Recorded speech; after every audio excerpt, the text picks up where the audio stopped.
Hello my friends, welcome back to my channel. I hope y'all are having a fantastic day whenever you've decided to click on this here video. I have been craving KU sports romances like no other. I think part of that is inspired by my new purchase of my new Kindle. I was in the market for one. I've had the Kindle Oasis for quite a while and the battery life is finally starting to go. So I treated myself to the new Kindle Paperwhite, not the signature edition, just like the regular one. And I've just been craving some sports romance. So that's what we're going to be reading in this video today. I believe in the thumbnail you can tell what books I'm going to be picking, but I am just going to mood read. I'm just going to pick some books up as we go. I don't even know what I'm reading when this video starts, but I'm so excited to do it. But before we get into it, I wanted to tell you a little bit about the sponsor of today's video, Z-HOM. Z-HOM is a brand dedicated to bringing comfort, durability, and timeless design into our homes, turn them into cozy little sanctuaries. I'm sure that y'all can tell from my videos, but I spend a lot of time in bed reading. And I feel like if you are a reader as well, you probably do too. So having a comfy bed setup is something that I really prioritize. I've recently started using Z-HOM's Headboard pillow and I have been so in love with it. It has honestly transformed my time in bed and especially my time reading. It's got a super soft velvet texture with button tufted design and a cover that you can easily remove and wash. The pillow itself is made of a super supportive polyester filling too, so I love that I can lean against it to ease any pressure. Whenever I'm in bed too long, I notice that my lower back starts to hurt. I get a little bit of like sciatic pain, probably because of my wonky spine. I have a little bit of scoliosis going on. This headboard pillow is so ergonomic and it has really good lumbar support, so when I'm in bed, I feel like my whole back is supported. Plus, it comes with additional roll pillows for added comfort. There's side pockets too, so you have a place to put your phone or a remote for convenience. Also got the Z-HOM bed sheets, which was perfect timing since one of my cats, as I was making the bed a couple of weeks ago, ripped a couple of holes in my sheets, so I was in the market for some new ones. These sheets are so soft and they're Okotex certified, which is really important to me because I have super sensitive skin and certain fabrics just really flare up my eczema. These ones don't. They also have a really deep pocket design, which means that they will fit a bunch of different mattress depths, but they also fit really nice and snug, so you're not going to have like loose sheets. Plus they resist wrinkles, pilling, and shrinking after washing. And they're quick drying, which is really important to me because I feel like I am always a rush to get my sheets back on my bed. We have a pretty busy lifestyle, so being able to wash your sheets quickly and get them back on the bed is super important to me. And maybe most important to me is that they are appropriate for any season. I live in Texas. I'm wearing a sweatshirt today, but it is incredibly hot where I live, so having sheets that don't make me sweat is really, really crucial. And they have a lifetime warranty and really great customer support, so if you ever have any issues, you can reach out to Z-HOM. And you know, just such a good gift with the holidays coming up, either the pillow or the sheets. So if you want to transform your bedroom into a cozy, luxurious space, you want to feel like you are living in a hotel, definitely check out the links in my description down below. I believe you'll get a 5% discount on both the sheets and headboard pillow, so links in the description down below. Thanks again to Z-HOM for sponsoring this portion of today's video. Okay, so the first book that I decided to pick up is Slapshot Surprise by Melanie Harlow. Also, I have a bonky in my lap, so if you can hear purring, that's what that is. Slapshot Surprise is about Joe and Mabel. They meet on a flight to Cherry Harbor or whatever, wherever this book is set. Our heroine lives there. She is, I was going to say part of a historical society. She's basically like a museum curator kind of role, and he is a professional hockey player, and she doesn't know who he is on this flight, but there's really bad turbulence, and she makes a confession that she has never reached the big O with any of her partners, even though she's 30. He is like very intrigued by this and also just intrigued by her. He thinks that she is quite beautiful. They meet up again at a wedding, kind of unexpectedly. She is so embarrassed that she had this admission to him, but he kind of talks her down, and eventually she ends up going home with him. And at this 20% mark, they have slept together and it has been quite fun. I honestly have no idea where this book is going, but I am enjoying it so far. There's just something about Melanie Harlow's writing that to me is he's so cute. Stop. You want to see him? Oh, there he is. There's something about Melanie Harlow's writing that I just love. It's so, I want to say accessible, but yes, like it is so easy breezy. I never have a hard time getting into her books. They fly by for me, and I absolutely love that. Not to say that I absolutely love every book that I read by her, but I've had quite a few 5 stars, and she's just really fucking good at what she does, and I have so much respect for that because it's not easy to write a romance, especially a ton of different successful romance series. I mean, she is super prolific. I will say I have not had the best luck with the series so far, but this book so far I think is the most promising of all of the ones that I've picked up, so we'll see how things proceed. I hope that it's not just a book of hookups. I'm not totally put off by the fact that they hooked up so early on in the book. It seems to like fit their characters. I don't know, I'm intrigued so far. And so is this one. This one is also very intrigued. He's really been enjoying my new Kindle, and we're gonna continue to read this one together. I'll update y'all in the car because Hayden and I are about to go get dinner. I'm hoping to get to the 50% mark of the book before we do that.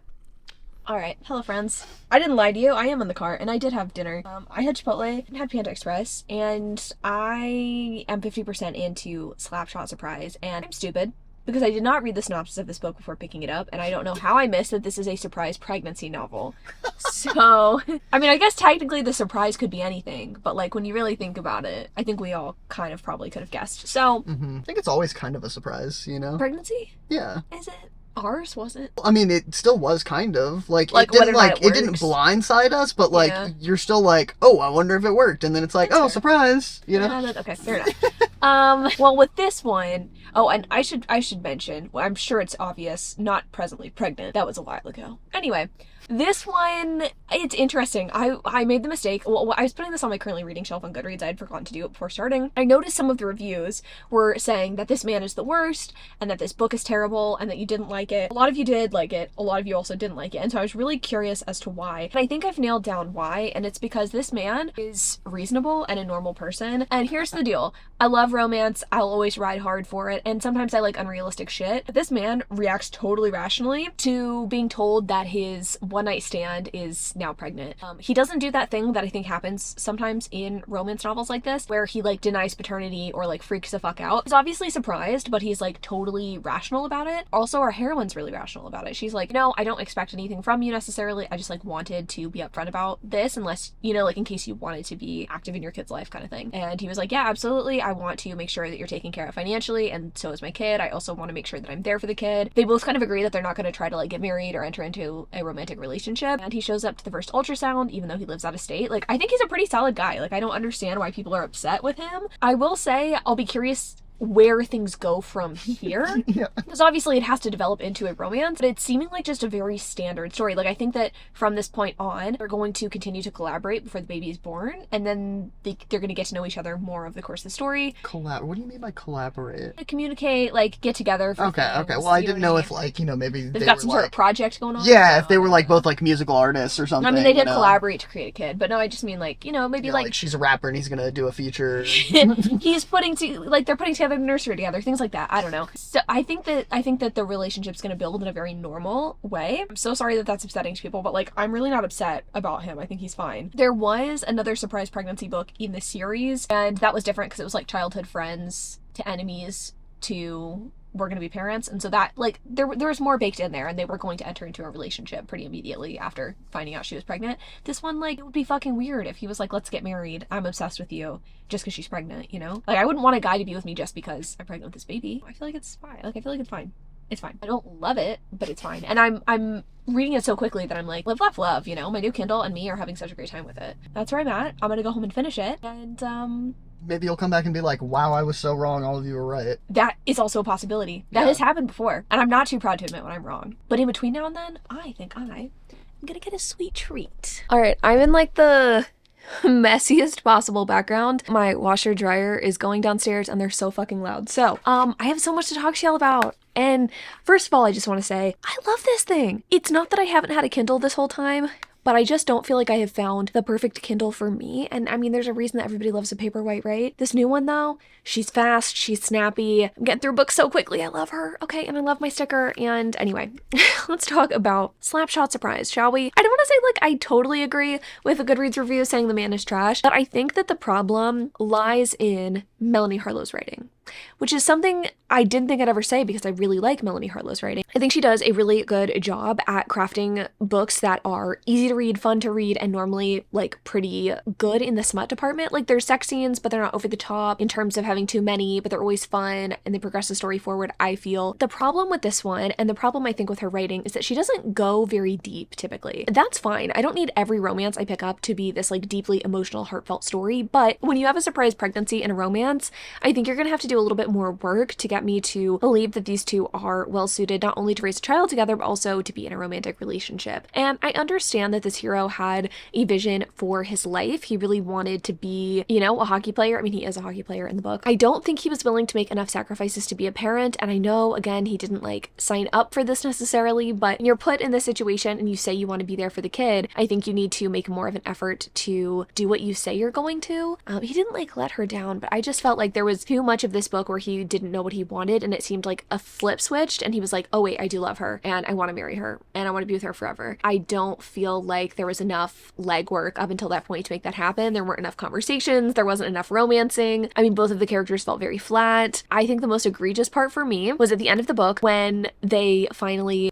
decide they're going to be together. Our hero, again, does not make any sacrifices for the heroine. It didn't make any sense to me. Like, you are the one who has been so passive this entire time, like not putting any effort forth, and even if you profess your love, I'm gonna spoil it for you, doesn't make her necessarily leave her house that she owns in the small town where her entire family lives, but she agrees that she's gonna move to Chicago with him from Michigan to support his NFL dreams, or not NFL, NHL dreams. I'm sure it's temporary because he's like old and not gonna play for very long, but it was just so the opposite of romantic. I didn't hate this, like it's a 3-star read for me. It didn't piss me off a ton. I just don't think that this accomplished what it wanted to, and that's disappointing because like majority of this book was pleasant to read, and the end came and it was like, oh, we didn't know how to wrap this up right. Let's move on, shall we? To a book that I'm actually very much enjoying. I meant to pick up this book by Tia Louise. I wanted to try a new to me author. I'd heard good things about this book. The reviews on Goodreads were good. I got 6% into, I think it's called The Way We Play, and I was not vibing with it. And instead of just having like DNF and read 2 books, I decided, you know what? No, I'm gonna pick up something else for us to read. I wasn't far into it, so I was like, you know what? We'll read something else. And I'm so glad that I on a whim picked up The Wingman by Stephanie Archer because this is so good. The Fake Out, also by Stephanie Archer, is one of my faves from the year. Pretty sure I gave that one 5 stars. Like, it was not anything super original, but it was so well done that I loved it. And this one is the same. So this book follows our main characters, and I cannot remember the name of them because, I mean, they're not like that stand out. Oh, it's Hayden. That is my husband's name. I probably should have remembered that. Darcy. Hayden and Darcy. Okay. So Hayden and Darcy have known each other since college. He saw her wearing a t-shirt that was for a fandom that they're both a part of. It's like a romantasy series that got turned into a TV show. She ends up dating Kit, who is Hayden's best friend in the book, and they date for like 8 years until he proposes to her and she realizes that she doesn't actually want to marry this guy and that he's never really been a good partner to her. So she says yes in the moment, turns him down later, and now she is single and she wants to date, she wants to have fun, she wants to be swept off her feet because that piece of shit never took her on dates, never wooed her, never bought her flowers, like just not a very good partner.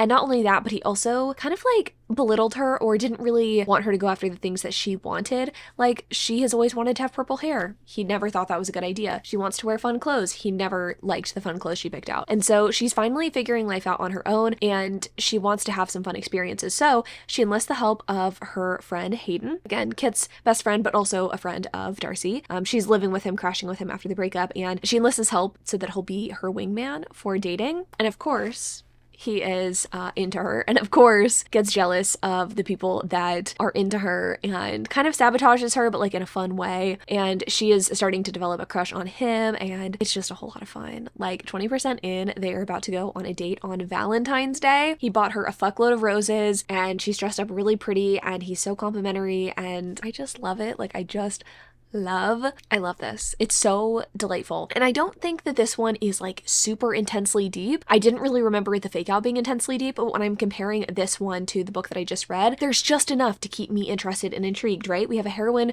who has a history with a guy who was like not super great to her. We understand that she is trying to start to love herself again and like find love. We have a hero who has never really been taken seriously as a romantic prospect, and he's also kind of played into the player stereotype, and I think that he might want something more. So they both have a little bit of something there, you know. It's not just 2 kind of bland people texting each other and like what I don't know. I'm not trying to hate on that last book. It really was not bad, but this one is so good and I'm so pleased that that is the case. So I'm into it. I didn't mean to read 2 hockey books. I was gonna have like hockey, football, soccer, but now it's just gonna be 2 hockey and 1 soccer, but that's fine. That's okay. It doesn't really matter the sport. And also the last one that I picked up that was supposed to be a football romance, he's retired. Like, he got injured and he's retired. So let's not market it as a sports romance at that point. Like, I don't understand the purpose of this. That's not a sports romance. Okay, I'm not gonna complain anymore. I'm not gonna complain. This one has at least had a hockey game already. She like goes to his hockey game, so I'm gonna keep reading up to the 50% mark. Having such a good time. I will make no apologies for the background noise. Hayden's making carbonara, and that would be the sound of bacon sizzling. Before you say that carbonara doesn't have bacon, we know that, okay? But sometimes the uncultured use bacon, and bacon's good and it's readily available. So anyway, I'm 50% into this book and I'm still eating it the fuck up. I am adoring Hayden and Darcy's relationship. Why am I so bad with names? I'm reading it with my eyes, I'm eating it up, and yet somehow the names escape me.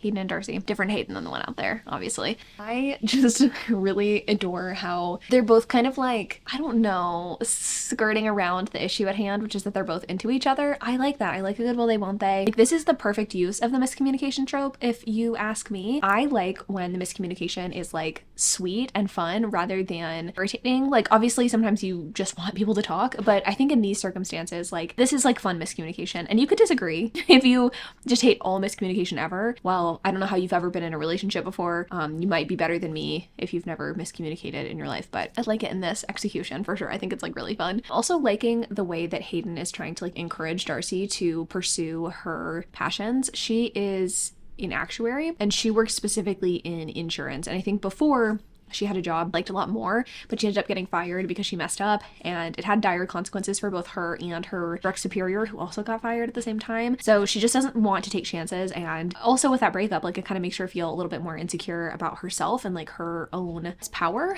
And the way that Hayden is just like encouraging her to use her skills in a way that would make her happy is really cool. She like made some predictive models on what would be good for like different power plays. I don't know shit about hockey, but basically like different combinations of people who would be good for certain plays, and they used one of those and it was successful and had like a better success rate than they normally have in those kinds of situations. And I was gonna say manager, the team, no, not the manager, the coach, their team's coach wants to potentially hire her. He hasn't like approached her or anything, but I think that's probably what's gonna happen. I have a feeling she's gonna try to turn it down because she's like scared or like not confident in her own abilities, but I just love that Hayden's like encouraging this in her and just, you know, supporting her and making her feel so pretty as well. You know, they go on a date, like that practice date for Valentine's Day, they go on another date, again, still like platonically, where she gets to like dress up and wear her cute new heels and stuff. Yeah, he just like makes her feel really beautiful, and I love that. He also like buys her a sex toy, which is a little scandy, but in the spirit of being a good friend. So I like it. Even at the 50% mark though, we haven't had any major sexual moments. They have made out, which I thought was pretty steamy and cute. That was kind of a while ago. I mean, obviously between the 20 and 50% mark, but we haven't had any like moments. Oh, I guess they did sleep in the same bed together, but again, no sex. So I like that. I like the pacing of this book. I think the pacing of everything is great. I think the characters are great. It's just so fun, and I can't wait to finish it. So I'm gonna do that. Well, first I'm gonna eat my carbonara, and then I'm gonna do that. Y'all, I'm so tired, but I've been reading my ass off and I feel good about it. The speed at which I'm reading today, I'm actually very impressed with. So I did finish this one, The Wingman, and I liked it. I thought it was really cute. There's really nothing about this book that would prevent me from giving it a 5-star. That being said, there was a lot of sex in this book, like a lot of sex. So if you're someone who's like not really into sex as a form of connection, you don't really like when there's like more than 1 or 2 sex scenes, maybe not for you. And there is a moment that I was kind of annoyed. Our hero, he kind of like overreacts. He doesn't get like violent, but I don't like when guys get ragey, especially if they're not characterized as ragey to begin with. And sure, he is a hockey player, and yes, he does get like aggressive on the ice sometimes or whatever. But other than that, he doesn't really have that in him. So it's just weird to like have that passionate moment of like jealousy. I don't know. It wasn't really my favorite. But other than that, other than those things, I liked it. I really liked it. I think I'm gonna give this book 5 stars. Like, I flew through it. I had a good time with it. It had good fanficky vibes, and that's all a girl needs, you know? I'm simple. I'm a simple lady. I've since started The Striker by Anna Huang, and I don't know how I feel about this one. Just writing wise, I knew this one would be so different than the other two, but I can tell this one's not going to be one that I fly through. And it's not that it's, again, like challenging or poorly written or anything. It's just, it's a different vibe, and I don't know how else to describe it. But this one's about our two main characters, Scarlett and Asher. Asher is a football player, and by football I mean soccer. I'm just gonna call it soccer, okay? I don't give a fuck. He's a soccer player, a very famous one, and her older brother, actually I don't even know if he's older, her brother also plays on the team, and Asher and Vincent, that's the guy's name, Scarlett's brother, they don't get along. They clash pretty hard, and so they end up losing a really big game, and after they lose this really big game, their coach is like, yo, y'all need to start getting along. This is not cool. It's not okay. It's not good for the team. So on the off season, I need y'all to go and train ballet to, I guess, strengthen your body, challenge your body in different ways, and you'll have to kind of like work together at the same time. Who better to teach them than Scarlett, who is Vincent's sister. Vincent is apparently not going to be attending the ballet classes, though he's supposed to, but he's going to help his dad or something. His dad's like sick or injured or something to that effect. And so it's just going to be one-on-one Scarlett and Asher. And I'm certain that's like how they're going to get together. Asher met Scarlett in a different context, like at a pub or whatever, and like wanted her number, but she wouldn't give it to him. And now he's like, oh my god, the one that got away. I'm not like sold necessarily on the setup. I don't really like Asher's character. I'm not totally into like his cockiness. Like I liked the cockiness of Hayden. I think that that was in the context of these two have been friends for a while. She like knows the real him. Whereas in this book, it's gonna have to do a little bit more to impress me, I think. I'm not like anti, I'm definitely intrigued, and I think that already I like sports romance more than like a mafia or like billionaire romance, which is what Anna Huang normally writes. So I'm curious to see how her writing holds up in a different context. I'm sure it's going to feel, again, tonally kind of different just because she normally writes different things than I'm typically into. And so, yeah, I'm just interested to see how she does a sports romance. I haven't really heard much about this one, except for that it's a little bit long.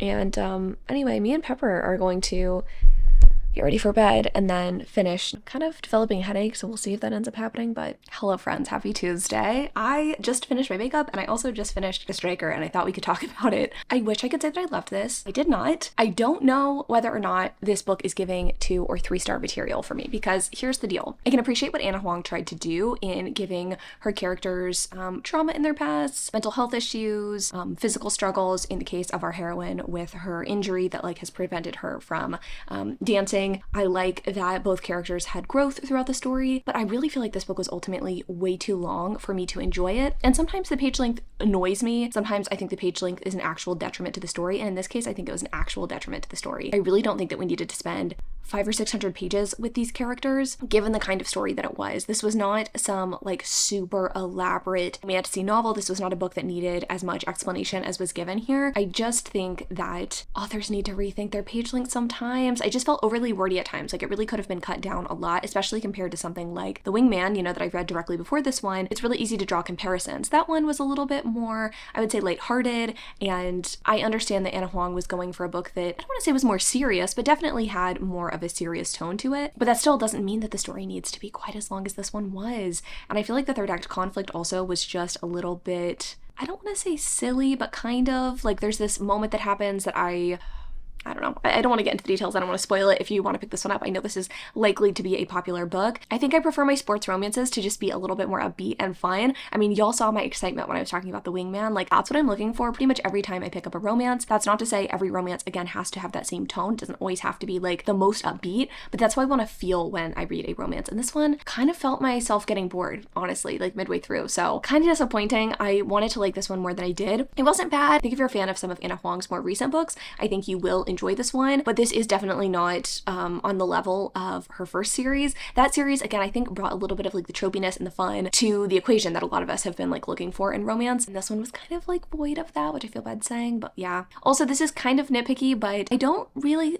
love when authors set books in different countries with characters from that country and they don't pick up on all of the nuance of how people speak and their foods and their customs and things like that. It wasn't egregiously bad. I definitely read books with British characters that feel really corny and like poorly done. This didn't have quite that level, but it was like, what's the point of setting it in the UK? Because like it didn't feel that way, except for like a couple of language usages. Other than that, it didn't make a whole lot of sense. I don't know. Maybe I'm just a little picky in that regard, but that is something that is a personal gripe of mine when I read books, or when books are set in Texas and someone talks about beans and chili. Like, you've obviously never been here. It's a nitpick of mine, okay? I know it's a very me thing, but just something I would point out. So yeah, I don't know. Disappointing, but ultimately, I still consider this to be a successful video. If I get a 5-star read in a KU video, I am pleased as punch, and I certainly am this time. I really think you need to pick up The Wingman. Also, The Fake Out was also great by Stephanie Archer. That series in general is so fun. Didn't love the first book, but like the other two, amazing, and I'm so excited for the 4th book whenever that comes out. So love Stephanie Archer, definitely think she is one to give a try. And then with Melanie Harlow, I don't really love the Cherry Tree Harbor series, but the one that she wrote before that, No Ignite, is one of the books in that series. I recommend pretty much all those books because they're so fun. So anyway, that's it from me.